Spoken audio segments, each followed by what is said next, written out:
کیا کروں میں، کیسے عرض کروں؟ ممبر سے، محراب سے، سوشل میڈیا سے بدگمانیوں کا فروغ، یہاں تک کہ آئمہ دین کے بارے میں، اولیاء کے بارے میں، اسلاف کے بارے میں، معاذ اللہ ثم معاذ اللہ صحابہ اور اہل بیت کے بارے میں ہماری سوچیں کتنی کو میلی ہوں گی۔ او بھائی، آپ حضرت بشر آفی رحمت اللہ علیہ کا دور مبارک تھا بغداد شریف میں، تو حضرت بشر آفی رحمت اللہ علیہ نا جمعے والے دن فرض نماز پڑھ کے مسجد سے تشریف لے جاتے تھے۔ مسجد میں کون سی نماز پڑھنا ضروری ہوتا ہے؟ بولیے۔ تو جو لوگ یہ پابندی لگاتے ہیں کہ ہمارا امام عصر کی پہلی 4 سنتیں نہیں پڑھتا آ کے، وہ بھی تو تھوڑا غور کرے نا، جس چیز کو اللہ رسول نے ضروری قرار نہیں دیا ہم کیوں دیتے ہیں؟ تو آپ جمعے کے فرض ادا کرتے چلے جاتے، سارا شہر عزت کرتا تھا، لیکن ایک بغداد کا تاجر کہتا تھا مجھے نہیں مولوی صاحب اچھا لگتے۔ کیوں جی؟ نیک بھی ہیں، پرہیزگار بھی ہیں، اخلاق بھی اچھا ہے، لوگوں کے کام بھی آتے ہیں، پر مجھے ایک بات نہیں پسند۔ وہ کیا؟ جمعے والے دن صرف فرض پڑھ کے چلے جاتے ہیں۔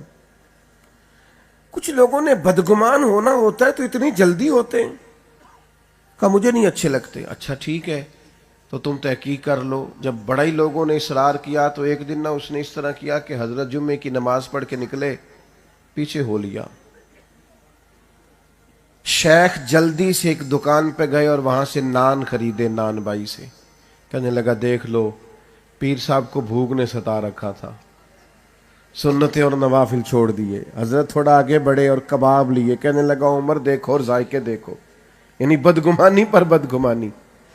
شیخ وہاں سے جنگل میں داخل ہوئے، کہنے لگا گھاس پہ بیٹھ کر کھلی فضا میں کھائیں گے، لیکن اسے کیا پتا تھا تردامنی پہ شیخ ہماری نہ جائیے، اسے کیا خبر تھی۔ ذرا تھوڑا آگے بڑھے، ایک دروازہ لکڑی کا جو باہر سے بند تھا حضرت نے کھولا، اندر گئے تو ایک معذور فالج زدہ بوڑھے آدمی بیٹھے۔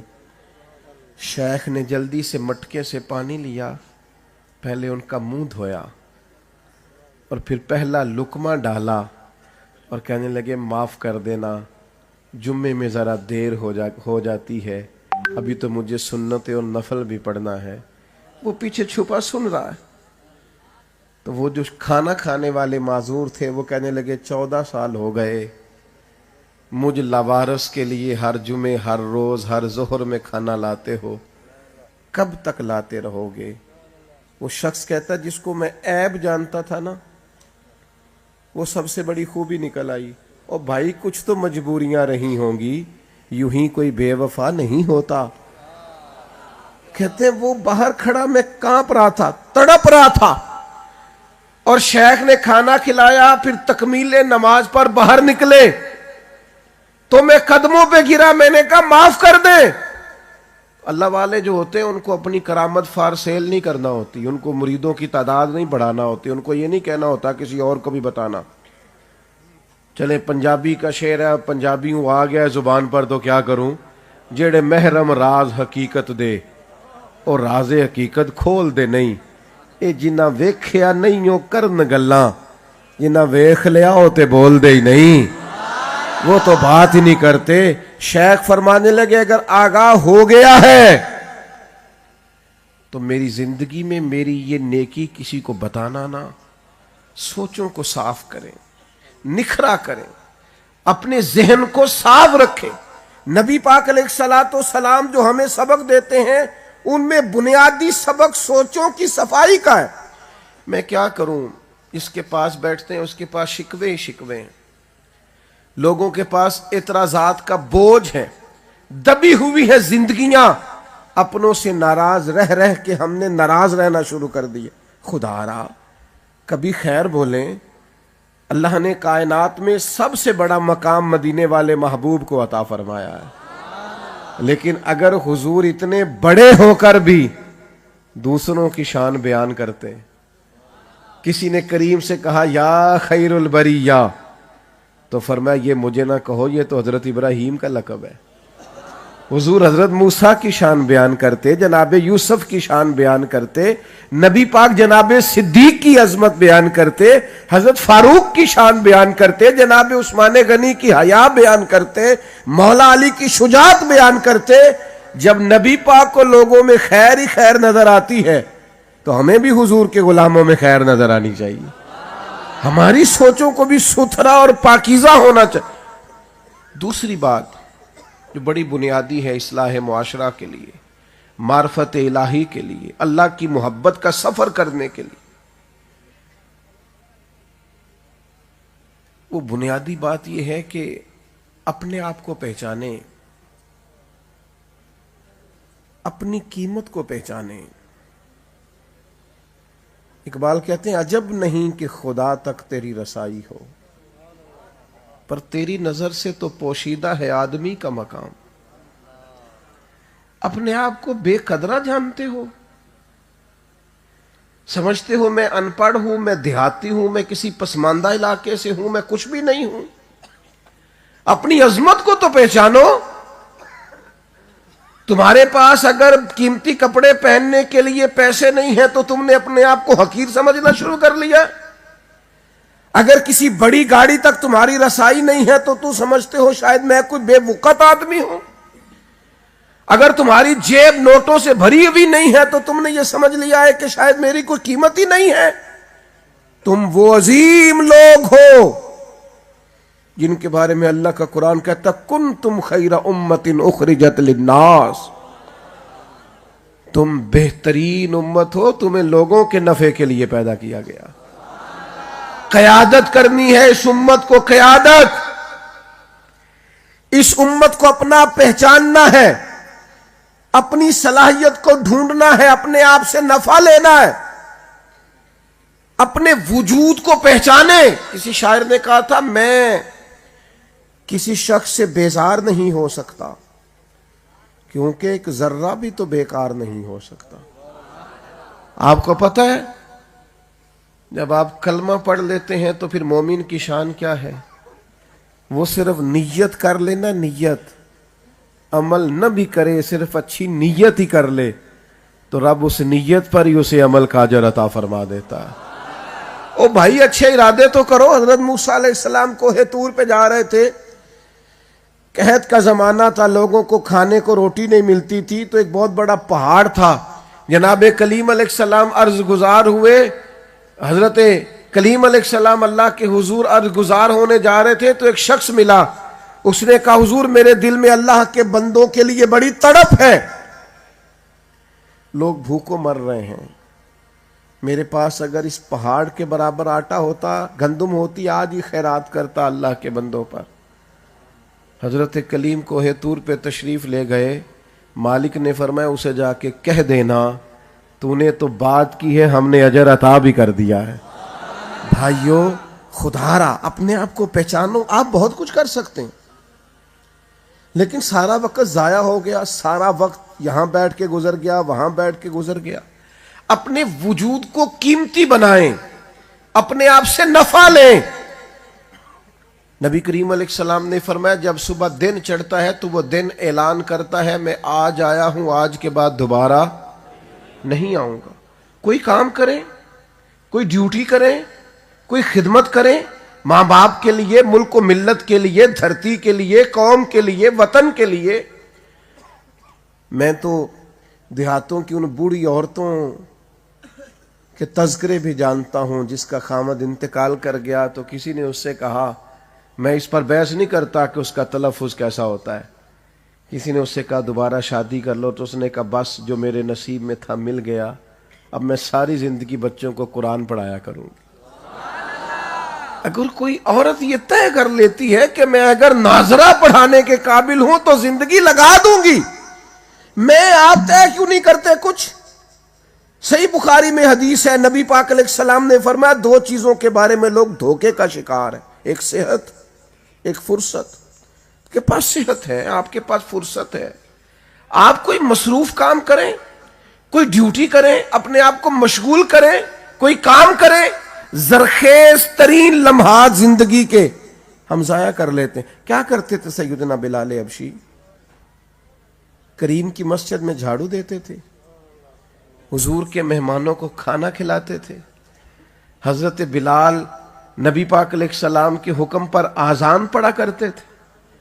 آپ ڈیوٹی سمجھ گئے، مسجد کی ڈیوٹی کرنا، آنے والے مہمانوں کو دیکھنا۔ حضور معراج سے واپس آئے تو کریم فرمانے لگے بلال کیا عمل کرتے ہو؟ یا رسول اللہ کیا ہوا؟ فرمایا میں نے تو جنت میں بھی تمہارے قدموں کی آواز سنی ہے۔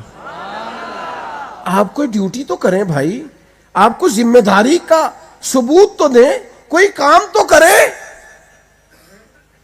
نہیں بھلایا جائے گا وہ شخص جو دین کے لیے کوئی ڈیوٹی کرے گا، نہیں بھلایا جائے گا۔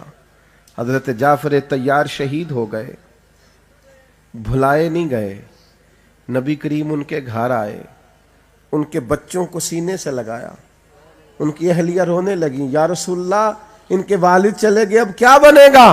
فرمایا انا ولیہم فی الدنیا والآخرہ، میں دنیا میں بھی ان کا وارث بنوں گا اور آخرت میں بھی ان کا وارث بنوں گا۔ جو ڈیوٹی کرے، جو خدمت کرے، جو دین کے لیے کچھ کر جائے، تو یہ کیسے ہو سکتا ہے کہ اس کی قدر دانی نہ کی جائے؟ میرے عزیزو، میں نوجوانوں سے بالخصوص کہوں گا اپنا وقت ضائع نہ کریں۔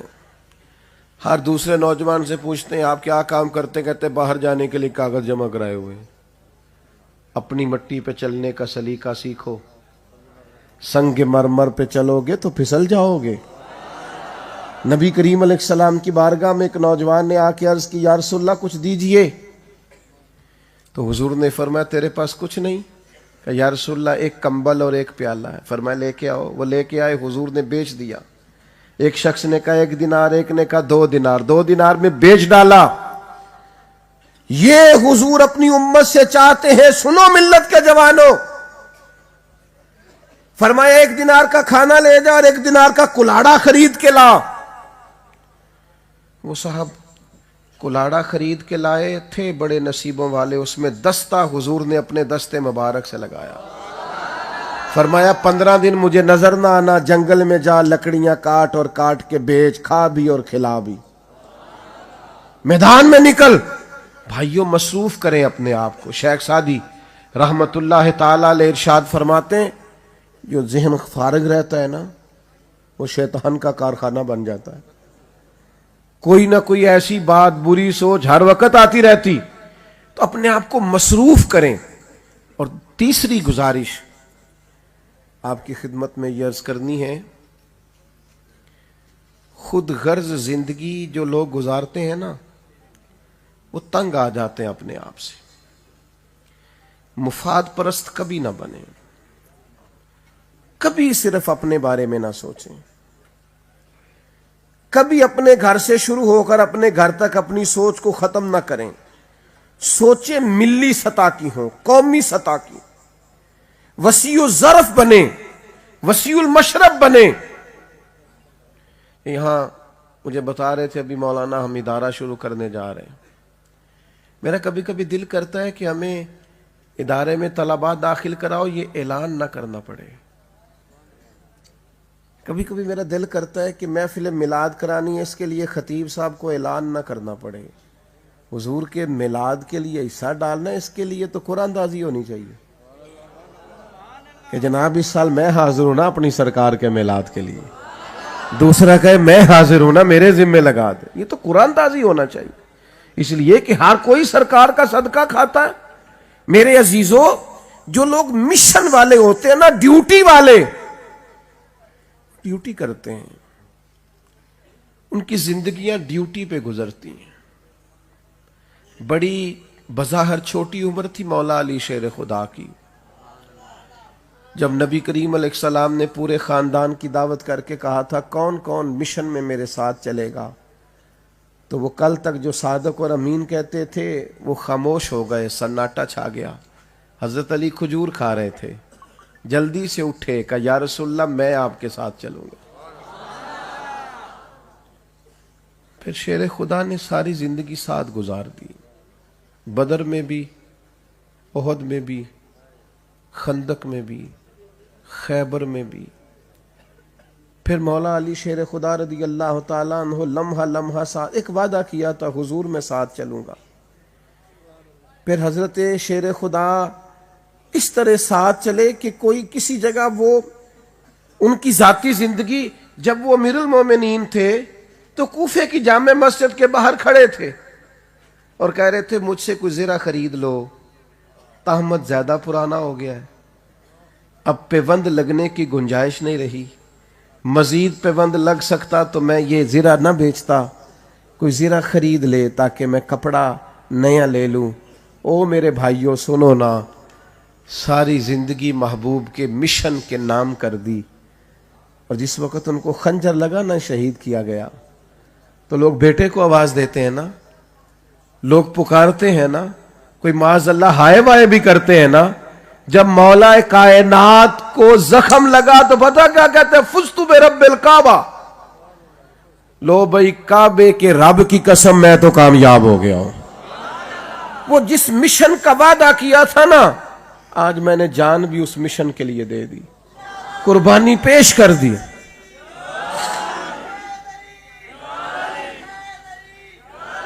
بے مقصد ہماری باتیں، بے مقصد ہمارا بیٹھنا، بے مقصد ہماری گفتگو۔ نوجوانوں کو پوچھتے ہیں یہاں کیا کر رہے ہو؟ کہتے ہیں میں وقت پاس کر رہا ہوں۔ تو میں نے کہا اتنا وقت کہاں ہے آپ کے پاس جو پاس کرنا پڑتا ہے؟ ایک صاحب سے میں نے پوچھا پریشان لگتے ہیں، کہتے ہیں بور ہو رہا ہوں۔ تو میں نے کہا بور ہونے کے لیے بھی تو ٹائم چاہیے نا، ہمیں تو یار بور ہونے کا بھی ٹائم نہیں ملتا، کہاں سے نکالے ٹائم؟ با مقصد وقت گزارے، با مقصد سارا دن کوئی نہ کوئی ڈیوٹی کریں۔ ہمارے اسا فرمایا کرتے زمین کے اوپر کام، نیچے جا کے آرام۔ یہ آرام نہ ڈھونڈتے پھرو، اللہ کو فعال مومن پسند ہے، جد و جہد کرنے والا۔ لقد خلقنا الانسان فی کبد، ہم نے انسان کو مشقت میں رہتا ہوا پیدا کیا ہے، جد و جہد، کوشش، کاوش، محنت، دوڑ دھوپ، آگے بڑھنا۔ اور پھر ایک بات میرے نبی پاک علیہ السلام نے اور ہماری بڑی تربیت فرمائی ہے، وہ کیا ہے؟ وہ یہ ہے کہ زندگی جتنی بھی گزارنی ہے نا، وہ حوصلے کا پہاڑ بن کے گزارنی۔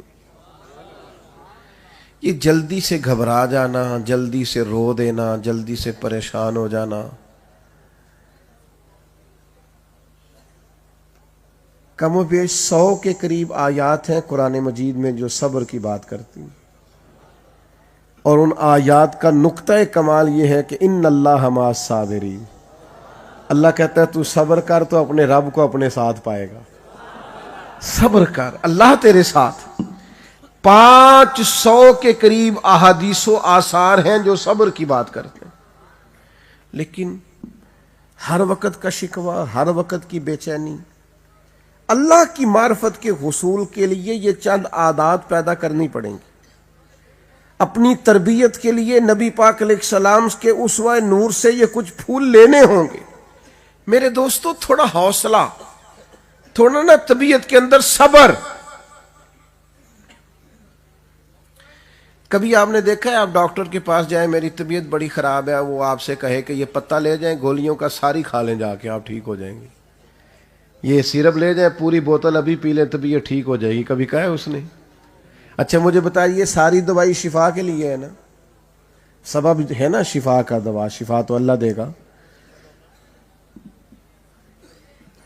تو اگر کچھ ساری کھا لے کہ مجھے جلدی بڑی ہے تو ٹھیک ہوگا کہ اور بیمار ہو جائے گا؟ لیکن وہ کہے میں بے صبر ہوں، مجھے جلدی بڑی ہے، مجھے ساری گولیاں کٹھی کھانی ہے۔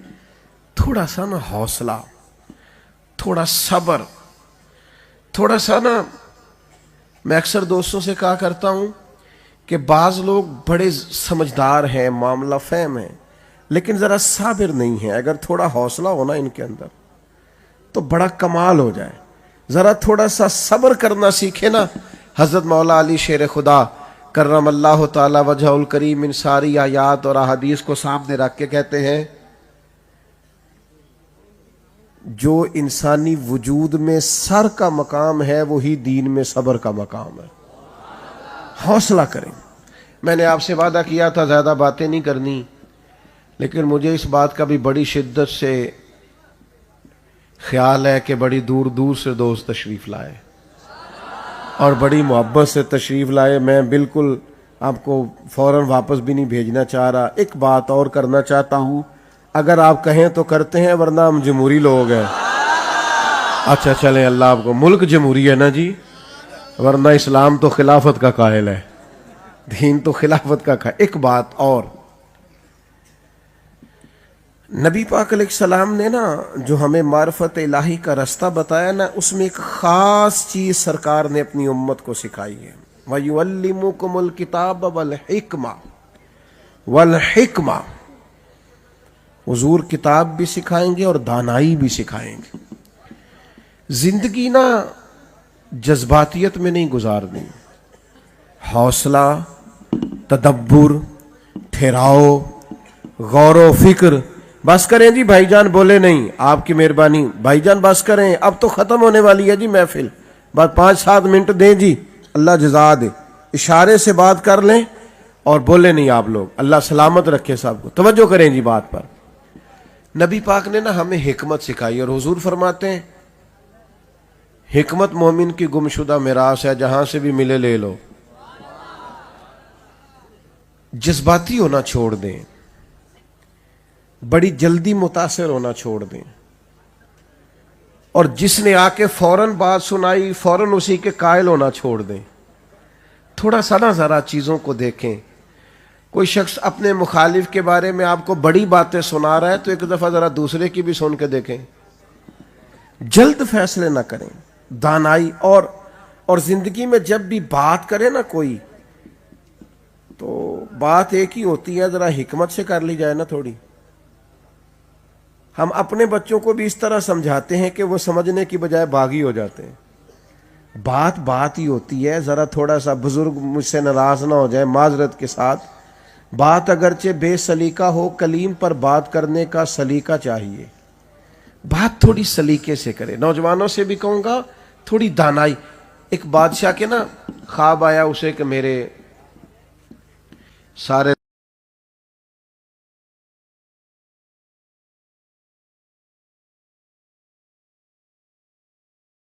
دانت ٹوٹ گئے, دانت میرے گر گئے, جھڑ گئے. اس نے ایک تعبیر بتانے والے شخص کو بلایا, بلا کے کہا کہ میرے سارے دانت گر گئے, تعبیر کیا ہے؟ تو کہنے لگا بادشاہ بڑے افسوس کے ساتھ کہنا پڑے گا آپ کے سارے رشتہ دار آپ کی زندگی میں فوت ہو جائیں گے, بیوی بچے بھی, بہن بھائی بھی, سب. بادشاہ کو بڑا غصہ آیا, اس نے تعبیر بتانے والے کو سزا دی. چند دنوں کے بعد کسی نے کہا ایک اور شخص بھی تعبیر بتاتا ہے, اس کو بلایا, کہا جناب میں نے خواب دیکھا ہے میرے سارے دانت جھڑ گئے, تعبیر کیا ہے؟ کہنے لگا مبارک ہو بادشاہ سلامت, تعبیر بڑی اچھی ہے. اس کی تعبیر یہ ہے کہ اللہ آپ کے خاندان میں سب سے لمبی عمر آپ کو عطا کرے گا. بادشاہ نے کہا اسے انعام دو. اچھا ویسے تعبیر ایک ہی نہیں دونوں باتوں کی؟ نہیں, کوئی نہیں سمجھ آئی آپ کو. بات ایک ہی ہے نا, لیکن بات اگرچہ بے سلیقہ ہو, کلیم بات کرنے کا سلیقہ چاہیے. اس نے بات ہی کی, بات ہی, لیکن ذرا سلیقے سے, دانائی سے. تعبیر وہی بتائی. میں کیسے عرض کروں کہ ہمارے بچے ٹھیک ہو سکتے ہیں, ہم اپنا ما فی الضمیر بیان کر سکتے ہیں, قبول کیا جا سکتا ہے.